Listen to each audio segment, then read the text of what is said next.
Hello दोस्तों, एक चुटकुला गीत गाने की कोशिश करती हूँ। नाच गीत है, आप लोग ज़रूर कमेंट बॉक्स में बताएं गाना कैसा लगा और पूरा गाना सुने।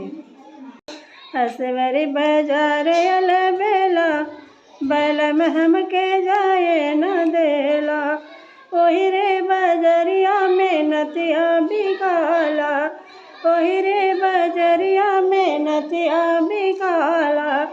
बहिया पकड़ नथिया देला बलम हमके जाए न देला, बहिया पकड़ नथिया देला बलम हमके जाए न देला। हसवरी बाजार अल बेला बलम हमके जाए न देला, ओही रे बजरिया में चुनरी बिकाला, ओही रे बजरिया में चुनरी बिकाला।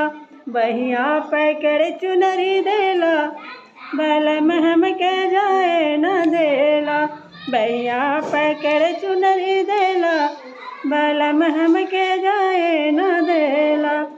हसवर बाजार अल बेला बलम हमके जाए न देला, ओही रे बजरिया में झुमका बिकाला, ओही रे बजरिया में झुमका बिकाला।